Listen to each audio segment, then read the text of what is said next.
Bismillahirrahmanirrahim. Assalamu alaikum students. The Allied School Table Content New Countdown Class 4 Lecture number 3. This is your book title. Topic Geometry Exercise 7B page 774 to 175. अब ये review मैंने आपको दोबारा से दिया है। Last lecture में आपने इसको अपने रजिस्टर पर राइट कर लिया होगा, लेकिन दोबारा से एक्सप्लेन कर रही हूँ कि आपके पास क्या है, क्योंकि नेक्स्ट अभी जो हम सॉल्व करेंगे वो इसी से रेलेवेंट है कि आप किस तरह एंगल्स को ड्रॉ करना है। अगर आपको डेफिनेशंस ये वाली याद होती हैं, उसके बाद ही आप एंगल्स को जो है वो मेजर करके बता सकते हैं कि कौन सा एंगल है, और एंगल को ड्रॉ कर सकते हैं अगर आपसे कहा जाए कि आपने एंगल ड्रॉ करना है। अब राइट एंगल है। अब राइट एंगल इज़ 90 डिग्री के। राइट एंगल हमेशा आपके पास 90 डिग्री का होगा।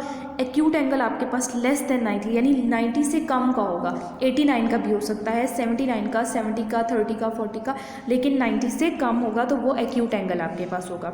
ऑब्ट्यूज एंगल की बात हो तो more than 90 and less than 180 के 90 से ज़्यादा होगा ना, यानी 90 से 91 का भी हो सकता है, 92 का भी हो सकता है, 94, 95 कोई भी नंबर हो सकता है, और 180 से कम होगा आपके पास, तो वो आपके पास क्या होगा, ऑब्ट्यूज एंगल।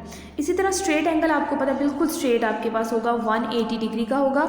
रिफ्लेक्स एंगल आपके पास क्या होगा, 180 से ज़्यादा और 360 से कम आपके पास होगा। आपने इसको दोबारा अगेन कह रही हूँ, आपने इसको लर्न करना है। अब आ जाते हैं हम अपनी exercise 7B। Question number 1, fill in the blanks. In angle M N O, N is the vertex of the angle. अब उसने कहा है कि अगर एम एन ओ है तो वर्टेक्स क्या होगा। देखो हम एम से एन तक पहले एक ड्रॉ करेंगे, फिर एन से ओ तक जाएगा, तो आपके पास जो वर्टेक्स बनेगा वो आपके पास बनेगा, उसको क्या कहेंगे हम, vertex.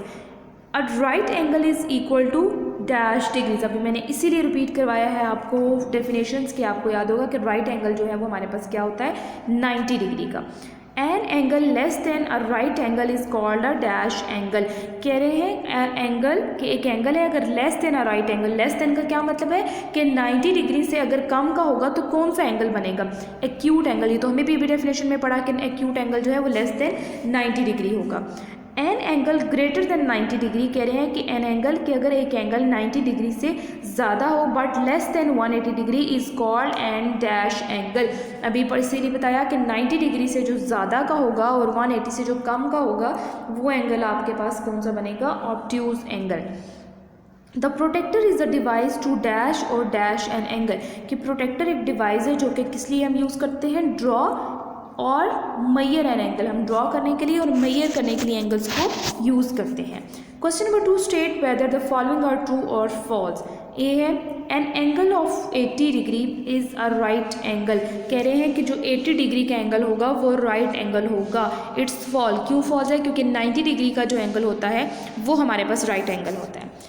In angle P Q R, Q P Q and Q R the arms of the angles. कह रहे हैं कि ये आर्म्स की क्या होंगी, आर्म्स होंगी, कि P से Q और Q से R तक इसकी आर्म्स जाएंगी, तो ये एक एंगल ड्रॉ होगा, तो इट्स ट्रू। सी पार्ट है, a protractor has 2 scales, upper scale and lower scale. कह रहे हैं कि एक प्रोटेक्टर में आपके पास 2 स्केल्स होते हैं, एक अपर स्केल और एक लोअर होता है, तो इट्स ट्रू। आप चेक करें तो आपके पास अपर और लोअर 2 स्केल्स होते हैं। N angle of 130 degree is an acute angle. कि 130 डिग्री का जो होगा वो एक्यूट एंगल होगा। It's fall. 130 का एक्यूट एंगल नहीं होगा, क्योंकि हमारे पास एक्यूट एंगल जो है वो लेस देन 90 यानी 90 से कम जब होगा तो तब एक्यूट एंगल होता है। ई है, a protractor has a semi circle shape. True. ये हमारे पास सेमी होता है यानी हाफ हमारे पास होता है ये सर्कल। थर्ड है, select the correct answer from the given options. A part है, the angles made by the sides of a square are 90 degree के। तो हमारे पास जो स्क्वायर के एंगल्स बनेंगे वो 90 डिग्री का बनता है। B, if angle P Q R equals to 80 degree and angle X Y Z equals to 40 degree, then angle P Q R plus X Y is. अब इनको क्या कहें, अगर दोनों को प्लस करेंगे तो क्या आएगा, 80 में आप प्लस करेंगे 40 को तो क्या आंसर आएगा, आपके पास क्या आंसर आएगा, 120। तो 120 का कौन सा एंगल आपके पास बनेगा, acute angle, reflex angle, right angle या ऑब्ट्यूज एंगल। 120 है तो इट्स मीन ये हमारे पास कौन सा एंगल है, ऑब्ट्यूज एंगल। क्यों ऑब्ट्यूज है, क्योंकि हमने पढ़ा था कि ऑब्ट्यूज एंगल जो है मोर देन 90 डिग्री होता है एंड लेस देन 180 होता है। तो लेस का मतलब 180 से कम है, 120 और 90 से ज़्यादा है, तो ये हमारे पास क्या हो, कौन सा एंगल हो गया, obtuse angle. Angle L M N is an acute angle, an obtuse angle, a straight angle, a right angle. अब आप इसको मेजर करके भी फाइंड कर सकते हैं कि कौन सा है, तो ये आपके पास एक्यूट एंगल है। An obtuse angle is greater than 90 degree, कि ऑब्ट्यूज एंगल आपके पास कौन सा होगा, greater than 90 degree. Angle M O N is an obtuse angle, तो आप इसको मेजर करेंगे आपको पता चलेगा कितने डिग्री का है, फिर आप बता सकते हैं कि कौन सा angle. Name the following angles, यहाँ पे आप नेम्स लिखे हैं फॉलोइंग एंगल्स के। आपने नेम अब तब लिखने हैं जब आपने मेजर करना है।